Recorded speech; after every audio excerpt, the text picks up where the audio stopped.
What would you do if you realized your patient's biggest threat wasn't her injuries? She arrived with bruises that didn't match the story, a body that had been broken more than once, and eyes that were more afraid of the man who loved her than the accident that nearly killed her. On that rainy night, she was brought to the one person who actually looked at her, not as a billionaire's wife, but as a woman who deserved to survive. Dr. Marcus Reed didn't expect any of it. Not the bruises that didn't match the crash. Not the injuries that told a story 6 years long. And certainly not the whispered plea that would change everything, "Don't let him take me back." The rain that night was relentless. It hammered Boston in heavy sheets, the kind of rain that feels personal, like the sky itself had something to say. Sirens cut through the dark, bouncing off buildings, vanishing into the storm. It was just past 1 a.m. when the trauma pager on Dr. Marcus Reed's hip buzzed to life. Incoming trauma. Female, late 20s. Blunt force injuries from a vehicle collision. ETA 7 minutes. Marcus was already pulling on gloves before the message finished. He'd been working a double shift, his shirt damp against his back, exhaustion humming quietly in his bones. But exhaustion was something you learn to suppress in trauma medicine. Lives are measured in seconds, and this one was still breathing.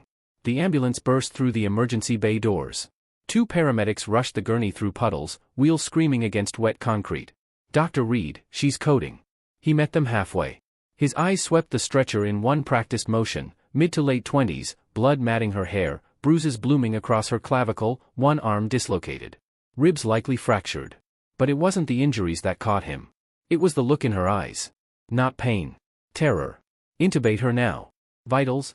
BP falling, 80/50. Shallow breaths. Pupils sluggish. She's going into shock. Trauma room 2. Move. As the team worked around her, Marcus leaned close to her pale, dirt-smudged face. "You're going to be okay. I've got you." She blinked. Just once. But it was enough to hold him there a beat longer than necessary. They wheeled her in. Tubes, monitors, IVs, controlled chaos unfolding in seconds. Marcus led the operation, multiple contusions, internal bleeding confirmed. But as he worked, something nagged at him. The bruising on her upper thighs. The unmistakable shape of a handprint pressed into her side. "This isn't all from a car crash," he muttered. "Check for older injuries," he told the nurse quietly. By sunrise, he had repaired a ruptured spleen, sutured a deep gash across her temple, and reset her shoulder. When they finally moved her to recovery, Marcus stood at the foot of her bed, frowning at the chart. The name read, Mirabelle Langston. He recognized it instantly. Wife of Adrian Langston, billionaire developer, real estate empire, philanthropic galas, and the kind of whispered rumors that never quite made it to print. And now Mirabelle was here. Broken, silent, barely breathing. The storm had thinned to gray skies by the time Marcus sat in the lounge with her scans. 3 prior rib fractures, healed without medical care. 1 wrist, an old poorly set break. Faint scars under her hairline, mostly hidden. The story was written all over her body, you just had to know how to read it. He knew exactly what it meant. He set the scans down slowly, a sick feeling coiling in his gut. He'd never interfered in a patient's personal life. That wasn't his job. His job was to save lives. But what if saving her life meant more than fixing broken bones? When Mirabelle woke, she was disoriented and pale, lips cracked from the intubation. She turned her head slowly toward Marcus, wincing. "Hi," he said softly. "You're safe." Her lips trembled. "Where?" "Boston General. You were in a car accident, but you're stable now." She closed her eyes as if the words meant nothing to her. A tear slipped from the corner of her eye. "Did he come?" Marcus's brows pulled together. "Who?" She looked at him then, really looked. There was something desperate behind her gaze, something wordless and pleading. She didn't answer. She didn't have to. That evening, the hospital CEO swept into the trauma ward with an entourage. Behind him, Adrian Langston. Tall, impeccably dressed, cold in the way only truly dangerous men can be. He shook Marcus's hand without meeting his eyes. "I appreciate your care of my wife," Adrian said, his voice smooth as polished marble. "She's everything to me. She's resting. She's not ready for visitors." Adrian's eyes flicked toward him. "Doctor, I fund a significant portion of this hospital." Marcus held his gaze. "I don't treat patients based on funding." Silence hung in the hallway like a held breath. Then Adrian smiled, thinly, and walked away. But in that moment, Marcus knew. Mirabelle Langston was not just his patient. She was a prisoner. And she needed someone to fight for her, even if that someone was him, even if it cost him everything. 3 days passed. Mirabelle's color improved. Her breathing steadied. But the way she stared out the window, watching a world that didn't seem to belong to her, kept Marcus lingering. Do you remember what happened? He asked one morning, pulling up a chair. Her fingers fidgeted with the 4 tape on her hand. Yes. I remember. He waited. She didn't elaborate. The hospital psychologist would like to speak with you before discharge, he said eventually. I don't need a psychologist. It's standard for trauma cases involving, he caught himself. He'd almost said, involving patterns of injury like yours. I'm not crazy, she snapped. Then immediately pulled back. Sorry. I don't want anyone else involved. He watched the panic in her voice, the tremor in her jaw. That wasn't the fear that comes from a near-death experience. That was habitual fear, the kind worn into someone's soul over years. I didn't say you were crazy, he said calmly. But you're hurt, and I want to make sure you're safe. She looked at him with suspicion. Why do you care? You don't even know me. He could have said it was policy. Professionalism. Standard protocol. But he didn't. Because something about this doesn't feel right. And I don't think this is the first time you've been hurt. She flinched, the truth landing too close. You don't have to say anything right now, he said. I won't push. But when you're ready, I'll listen. She didn't answer. But she didn't turn away either. The next day, Marcus reviewed her past medical records. He told himself it was professional, post-trauma care planning, chronic injury history. But deep down, he knew it was more than that. What he found made his chest tighten. Over 6 years, Mirabelle had visited 4 different hospitals in 4 different states. Broken ribs. Sprained wrists. Concussions. Lacerations. Each visit logged under a different alias. All paid in cash. She wasn't careless. She was running. Hiding. Covering her tracks, the best she could. No one had connected the dots. Not a single doctor, not the system, not anyone. She had slipped through every crack while bleeding through them all. Marcus closed the file and sat back in silence. That afternoon, he returned to her room carrying a small brown paper bag. Mirabelle looked up as he entered. You're back. I brought you something. He pulled out a warm blueberry muffin and a cup of chamomile tea, setting them on the tray. The bakery around the corner. Best muffins in Boston. She stared at the food. Then at him. You're too nice. Is that a bad thing? She hesitated. In my world, yes. There it was again, that quiet glimpse behind the curtain. Mirabelle, he started carefully, does your husband? Don't. She interrupted sharply. He paused. Then she spoke again, softer. You don't understand what he's capable of. Help me understand. She looked at him with eyes like broken glass, fragile, jagged, but still catching light. You've seen him, haven't you? Adrian Langston. Everything he touches turns to gold. Every room he enters, he owns. People don't just respect him. They kneel. I don't kneel for anyone, Marcus said. That made her smile. Barely. But genuinely. Then he'll hate you. I can live with that. She leaned back against her pillow, her voice dropping to barely a whisper. He doesn't just hurt me. He controls me. My phone. My bank account. My friends, all gone. My family? He bought their silence. She paused. I told him I wanted to leave. He laughed. Said if I ever tried, I'd disappear before I hit the sidewalk. The night of the accident? We argued. I ran. He followed. I got in the car and drove as fast as I could. The last thing I remember is him standing in the driveway, holding my phone. Marcus's jaw tightened. Mirabelle finally looked at him again. I don't want your pity. But if you're asking whether I want out, yes. I just don't know how. He stood slowly. Then let's figure it out together. She blinked in disbelief. Why would you help me? Because I believe in fighting for what matters. He held her gaze, steady and sure. And you matter. A long silence followed. Then, for the first time in days, she reached for the muffin. Outside her door, Marcus leaned against the hallway wall and exhaled slowly. He knew he had just crossed a line. Emotional involvement with a patient was a serious violation. But standing by while a woman suffered under the weight of fear, money, and silence, that felt like its own kind of crime. He pulled out his phone and called someone far more discreet than a lawyer, Lisa Morales, a former trauma nurse who now ran a private network helping abused women escape high-control relationships. Marcus. She sounded surprised. It's been years. I need your help. She's high-profile and in real danger. A brief silence. Does she want out? Yes. Then send me what you have. The next morning, Marcus arrived early, carrying a plain duffel bag. Mirabelle's face lit up with a fragile, unfamiliar warmth when she saw him. You came back. I told you I would. He set the bag on the chair. Clothes. Shoes. No tracking devices. You'll need them when it's time. Her eyes went wide. You're serious. I'm not going to let you go back to him. You don't understand, she whispered. He has people. He'll hurt you too. Marcus stepped closer. Let him try. She looked at him as if seeing him for the first time, not as her doctor, but as a man standing at the edge of a cliff beside her, daring the storm to come. 2 nights later, under the cover of midnight, Marcus filed alternative discharge paperwork under a special protection clause that Lisa had helped him access, a legal gray zone reserved for at-risk patients requiring secure transfer. The nurse on duty raised an eyebrow. Dr. Reed, I've never seen a trauma patient move this way. You sure about this? Her life depends on it. He signed the forms, walked Mirabelle out through the service entrance, and helped her into an unmarked black SUV idling in the shadows. Lisa was at the wheel. Mirabelle paused before the door closed. Her eyes were wide and glassy. I don't know what happens next, she whispered. Marcus pressed a folded piece of paper into her hand. My private number. Call it whenever. I don't care what time.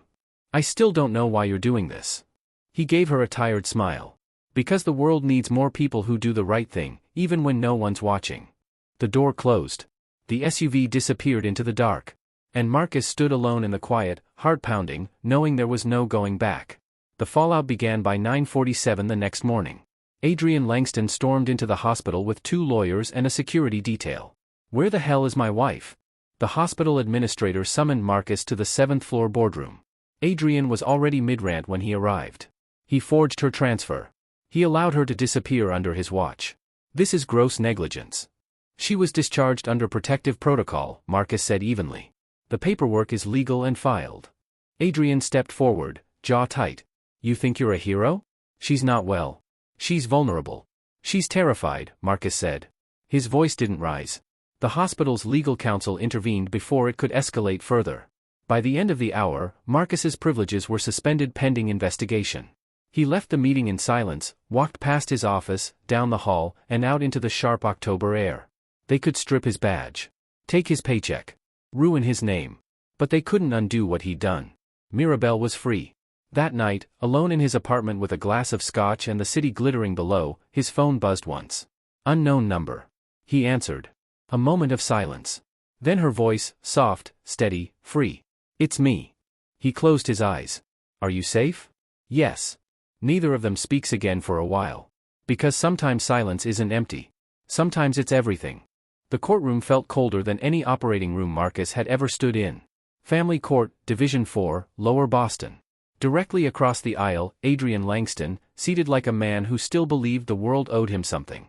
Marcus wasn't technically supposed to be there. He was under review for breaching hospital protocol. But Mirabelle had asked. I need to know someone in that room is fighting for me. So here he was. Still. Silent. A presence. A shield. Mirabelle entered at 10:07 a.m. plain gray blazer. Black slacks. No makeup. No jewelry. No trace of the woman from red carpets and socialite columns. Her hair was pulled back, exposing the faint scar near her temple, the one Marcus had stitched himself weeks ago. She walked to her seat with her chin lifted and her hand steady, and she didn't look at Adrian once. Ms. Langston, the judge began. You're requesting an emergency divorce and full restraining order against your husband, citing domestic violence, coercion, and emotional abuse. Is that correct? Mirabelle stood. Yes, Your Honor. Her voice did not shake. Adrian's attorney was on his feet immediately. We contest these claims in their entirety. Mr. Langston is a respected philanthropist. His wife suffers from acute anxiety and we believe she's been manipulated by a third party. You mean the doctor? The judge interrupted, eyes flicking briefly toward Marcus. Continue, Ms. Langston. Mirabelle nodded. She placed a stack of papers on the table slowly and deliberately, medical records, photographs, emergency room transcripts, and handed them to her attorney. I've spent 6 years in silence, she said, her voice clear and ringing in the chamber. Because Adrian made sure no one would believe me. He didn't just hurt me. He isolated me. Controlled my money, my movements, my communication. I went to hospitals in different states under different names because I was afraid his people would find me. She paused. When I told him I wanted to leave, he told me I was his property. That if I disappeared, no one would ask questions. She turned to face the judge directly. But someone did care. And that's why I'm alive today. Marcus's chest tightened. Adrian's lawyer launched into a tirade, accusations of manipulation, extramarital involvement, character assassination. But Mirabelle never sat down. She let them rage. And when they finally went quiet, she asked the judge softly, "Would you like to see the bruises?" The room held its breath. "No," the judge said, her voice colder now. "I believe I've seen enough." Court adjourned at 1:32 p.m. Mirabelle was granted an emergency divorce and a temporary restraining order. Adrian stormed out, flanked by cameras and a PR rep with a rigid smile. Marcus waited in the hallway. No roses. No words. Just presence. When Mirabelle walked out of that courtroom, she went straight to him and folded into his arms. Neither said a word. That night, Marcus came home to find his apartment door ajar. He entered slowly, hand on the pepper spray in his coat. Nothing was taken. Nothing smashed. Just one item sitting on his kitchen counter, a gold pen, engraved, Adrian Langston Real Estate Group. A message. He called the police. Filed the report. But he already knew, no evidence, no fingerprints, no trail. Adrian had people who didn't leave crumbs. The next day, his building security footage was corrupted. His medical license hearing was expedited. 3 days later, Marcus stood before the New York State Medical Review Board. Same suit from the courtroom. Hadn't slept properly in 72 hours. His lawyer advised him to show remorse, to frame it as a lapse in judgment driven by genuine concern. Marcus stood at the podium, looked at the row of stern faces, and told the truth. "I falsified patient discharge records," he said. "I interfered with a legal guardian's access. I took part in a coordinated effort to conceal a patient from her spouse."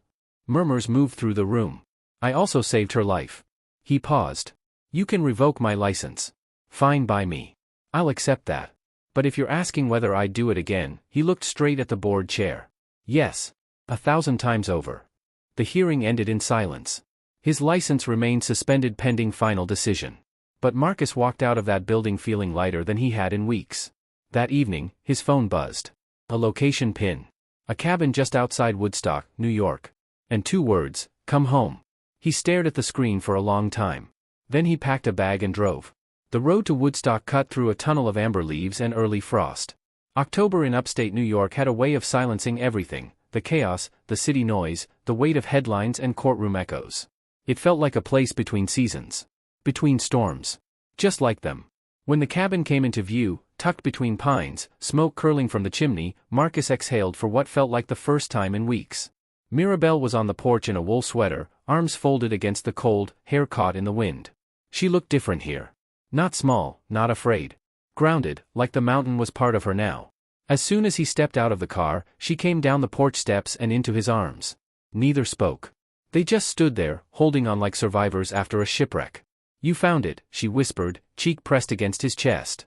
"I'd find you anywhere," he murmured back. Inside, the cabin smelled of cedarwood and wood smoke. Simple furniture. A kettle whistling in the background.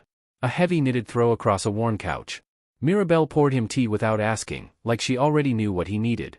"How long can you stay?" she asked. "I don't know. I don't have a job right now. The board hasn't made a final decision." She sat beside him, legs folded under herself. "You should be angry." "I'm not." "You should be scared." "I am." A pause. "But I'd do it again. Every bit of it."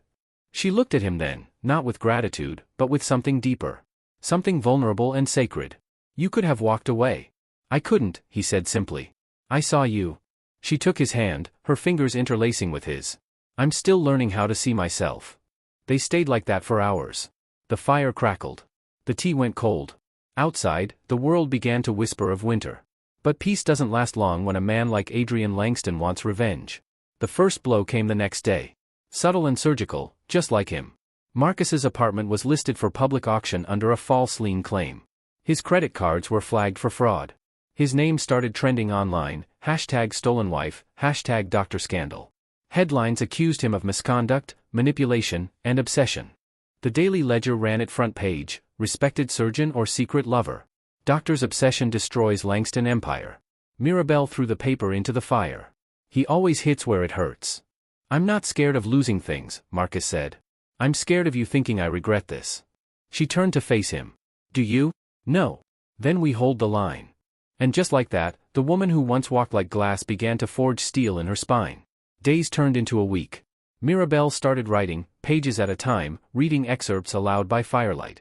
It wasn't polished. It wasn't a book yet. It was something more raw, a purge of pain, of silence, of memory. They cooked simple meals, fixed up the cabin, learned the shape of each other's silences. But they both knew it couldn't stay this quiet forever. Then the second blow landed, not on them, but on Adrian. He was indicted. A young woman came forward at a press conference broadcast live, accusing Adrian of sexual coercion and physical assault. Then another. Then another. A dam had broken. Former assistants, interns, employees, all telling eerily similar stories. Silent settlements. Threats. Handshakes in dark rooms. Mirabelle wasn't shocked. She was furious. He built everything on fear, she said. But now he's bleeding power. Adrian's legal team scrambled. Stocks in Langston Development collapsed. Major partners fled. Sponsors vanished. Then Mirabelle's attorney called. It's over. Full divorce granted. All assets frozen pending federal investigation. A pause. You're free. She dropped the phone and sat on the floor, shaking. Marcus knelt beside her. You did this, he said softly. No, she whispered. We did. That night, they walked into town together for the first time, hand in hand, no disguises, no fear. Mirabelle wore a dark red coat that swayed as she walked. Marcus had finally shaved. A few locals gave them curious looks, but no one whispered. No one judged. In a small cafe near the town square, they shared soup and warm bread. The waitress brought extra biscuits without being asked. At one point, Mirabelle looked up at him. Do you ever wonder if this is real? All the time, he replied. And if it disappears tomorrow? I'll find you again. She smiled, open, full, no shadow behind it. You already did. The first snowfall came in the middle of the night. Mirabelle woke to a hush outside, that sacred stillness only fresh snow can bring. She slipped from bed and padded to the window. Everything was white. The trees, the roof, the path they'd walked just hours ago, all erased. Like the world had decided to offer them a clean slate. Behind her, Marcus stirred. You okay? It snowed. He sat up, hair tousled. That's what the silence was. It's beautiful. Isn't it? He smiled. So are you. She rolled her eyes. Her cheeks flushed anyway. They spent that day like two people discovering each other for the first time. Marcus built a fire while Mirabelle made breakfast, eggs, toast, nothing fancy. But when she set the plate in front of him, there was quiet pride in it. I haven't cooked for anyone in years, she admitted. He looked at her across the table. You don't have to prove anything. I know. But I want to. That afternoon, they hiked a nearby ridge, snow crunching under their boots. She slipped twice on the ice and cursed both times. He laughed and offered his hand, even when she didn't need it. At the overlook, they sat in the open silence, no city noise, no camera flashes, just breath and wind and sky. Do you miss it? She asked. Miss what?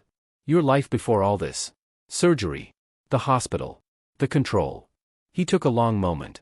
I thought I would, he said. But no. I don't miss who I had to be to survive in that world. She nodded slowly. I miss who I was before him. You're still her. No, she said softly. I'm someone else now. Not broken. Just remade. He reached for her hand, and together, they watched the sun sink behind the mountains, painting the snow amber and blue. Evenings became their favorite part of the day. Mirabelle wrote. Marcus read, sometimes her pages, sometimes old poetry, sometimes nothing at all. They learned each other's silences, and those silences comforted them more than conversation ever could. But healing isn't linear. One night, while folding laundry, Mirabelle dropped a sweater and froze. Her breathing shifted, shallow, quick. Marcus moved toward her slowly. What is it? Her hands were shaking. This sweater. He bought it for me. It still smells like his cologne. Marcus didn't speak. He picked it up quietly and placed it in the fireplace. They watched it burn together. When it was gone, she exhaled. Thank you. Always. Weeks passed. The snow deepened. The outside world kept moving, trials, arrests, media coverage. But in the cabin, time moved differently. They carved a life out of stillness. Mirabelle started giving interviews, carefully chosen, only with female journalists who respected her terms. She told her story in her own words. Not to shame. Not for revenge. To reclaim. And from that, she built something real, the Second Door, a foundation and legal resource center for women escaping high-control marriages. Survivors helping survivors. It gave her something to wake up for. Marcus, meanwhile, began volunteering at the local clinic, a modest two-room building run by one overworked nurse practitioner. Word spread quickly that the Boston trauma surgeon was in town. He stitched up a teenage boy who'd broken his hand snowboarding. Helped an elderly woman manage her heart medication. Caught a farmer's early-stage pneumonia before it turned serious. It was simple, quiet, and real. For the first time in his career, medicine felt like service, not status. One night, washing dishes, Mirabelle looked over at him. "You look happier than I've ever seen you." He glanced over his shoulder. "That's because I am." "You don't miss the operating room?" "Not when I get to come home to you." She walked over, took the towel from his hand, and kissed him. Not desperately. Not with wounds behind it. The kind of kiss that comes from knowing someone will stay, not from obligation, but choice. On the first night of spring, they danced barefoot in the living room. No music. Just Mirabelle humming a tune she barely remembered from childhood. Marcus followed her lead, offbeat, clumsy, laughing the whole way. "Don't let me step on your toes," she warned. "I've survived worse," he said, spinning her. At some point he dipped her, and she didn't flinch. She just laughed. Later, wrapped in blankets on the porch, Marcus asked quietly, "If you could go back, would you do anything differently?" She thought about it. About 6 years of silence. The bruises. The nights she stared at ceilings and prayed for a way out. Then she looked at him. "I'd leave sooner," she said. "So I could find you faster." A gentle wind moved through the pines.